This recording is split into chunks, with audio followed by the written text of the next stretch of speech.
Anong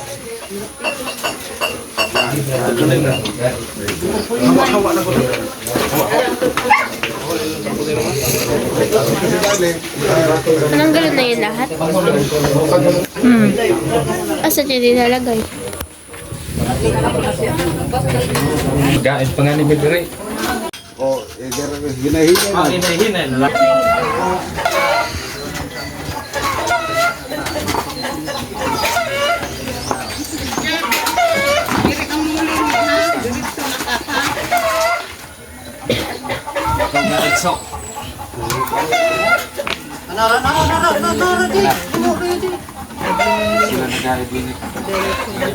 Saan si Jayon?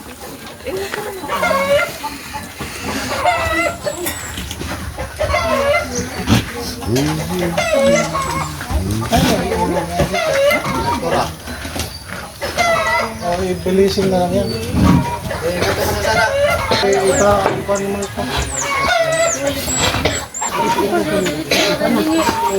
Diretso lang, walang lilingon.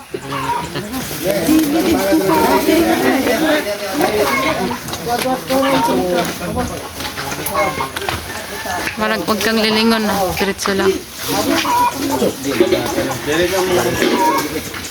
Wag kang lilingon, diretso, wag kang lilingon.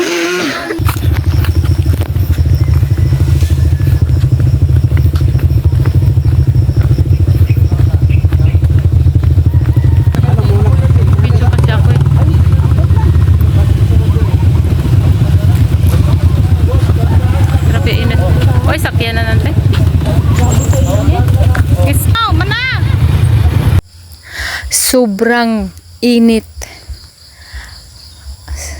Sobrang init talaga, guys. So, thankful ako kasi sa mga naghatid sa lolo ko. Marami din nag-attend sa paghatid ng lolo ko.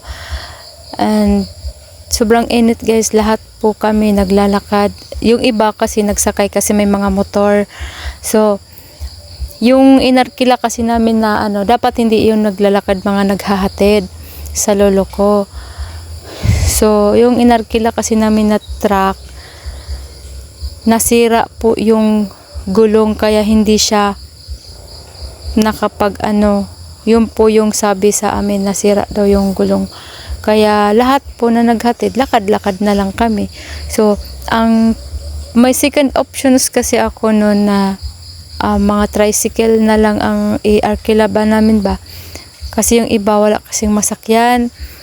So para hindi na ba maglakad ba kasi sobrang init, so wala na kasing time. So yun, kaya sabi namin kay maglakad na lang tayo kahit malayo, taste na lang. So ayan, sawa ng Diyos,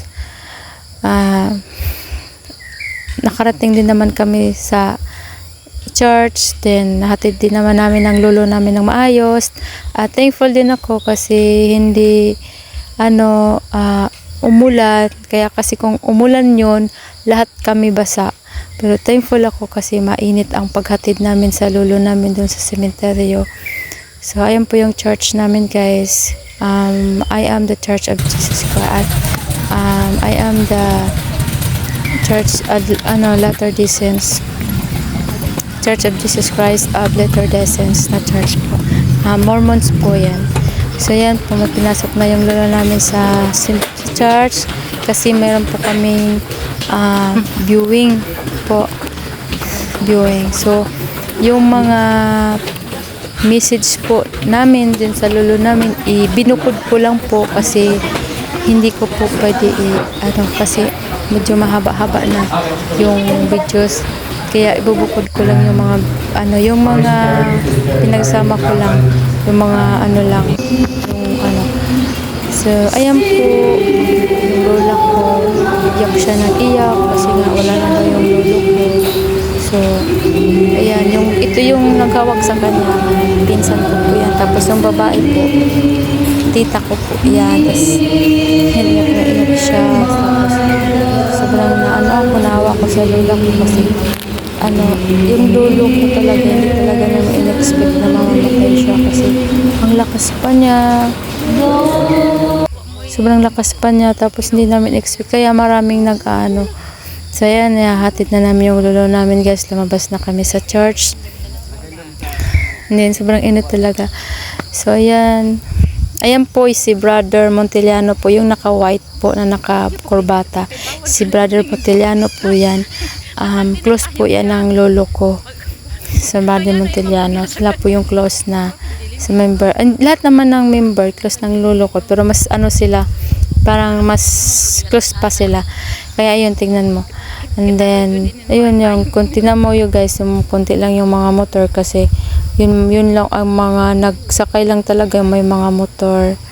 So thankful din ako kasi may friend ako dyan na relatives din namin, pero friend ko siya.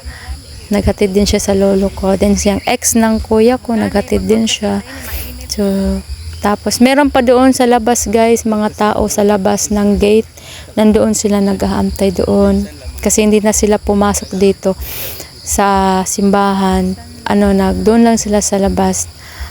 Kaya hindi namin in-expect na maraming maghahatid sa lolo namin. Kaya yung tubig na 60 pesos lang na tubig. 60 pesos lang na tubig ang inano namin, 60 bottles lang. So ngayon hindi nagkulang siya, kaya yung iba hindi nakainom ng tubig. Kaya kung sino man yung mga hindi nakainom ng tubig nung naghatid sa lolo ko, pasensya na kasi hindi naman kami yung nag-manage noon. Meron kaming inutusan po. Kasi hindi kami pwede na kami yung magmamanage kasi bawal po daw yung na family daw yung dapat ibang tao daw po yung nagmamanage ng pagkain para sa mga naghatid tubig ganun. So pero ang nagmanage, pero kala kasi nila konti lang talaga ang yung maghahatid, kaya yun lang daw yun. Pero nanghingi naman sila ng pasensya sa amin. Pasensya na daw kasi hindi naman daw niya in-expect na maraming maghahatid, kaya yun lang daw yung 60 pesos lang daw yung binili nilang Pero binalik naman sa amin yung sobra na pera, binalik sa amin. So thankful din kami kasi binalik. So ayan po, bago po ipasok yung lolo ko dyan sa i-bless pa po siya ni Brother si Nergic Cosniano. Brother Cosniano, siya po yung i-bless muna siya bago ipasok sa sa si Jojo loob ng pansyon.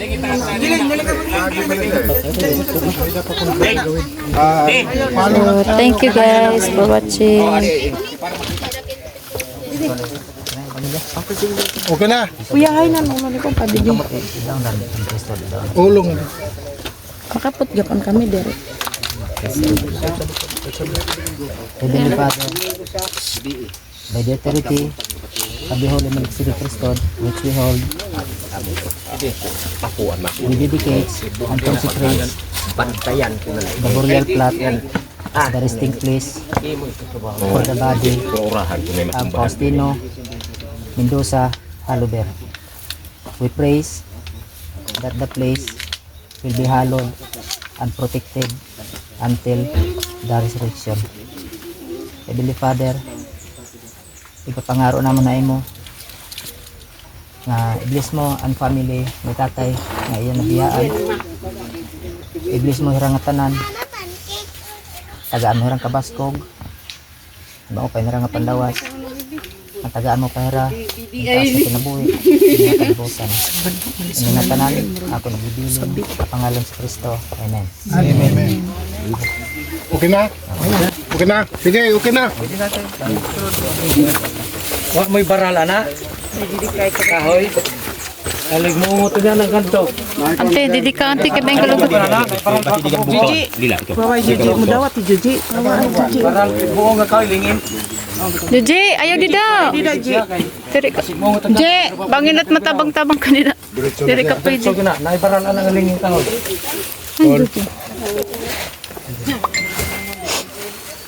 Kuhan ka ng murag o ka ng murag kawayan ba nga o opo mo ligid po lang po siya itusok Ito dalaga. okay go tail okay kamot so Padayon pa. Kung may dai, ipaupod ka din Okay na. Okay. Uy, paano sa Mga papel, atong itong paklit, ano man to? Ato na sa ilawom sa kwan. Nasa ilawom. Waray pa atas ilawom sa corona. Ibaw-baw lang. Naipang itong sulod. Nasa ilawom sa corona. Nasa ilawom. Kasi may mga arpilir. Suot na siya dito. Kana. hindi daw na isuod, kuya. Kaya na dili ito yan. Ano ni sulod? Yan daw. Yan na lang. Dihara na sa ibaw. Ay, sulod na siya. May to ata siya dito. Di bang pabilin si mama? Hindi na rin mama. Sandila, pasandila. Yan ang saan ko. Dili na. Okay na. So mga ko sa boss kay kung tubig dito. Sige lang. Ang bulaklak unta, kuya. Dari dapit ba? Takpan mo ang bulak. Ini ano pa ba?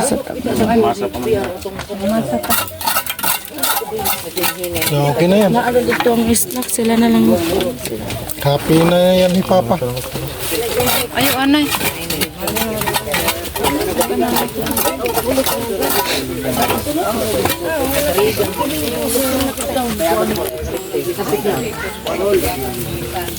Kana ko be. Mata dako kay dali medyo ko kapukaw.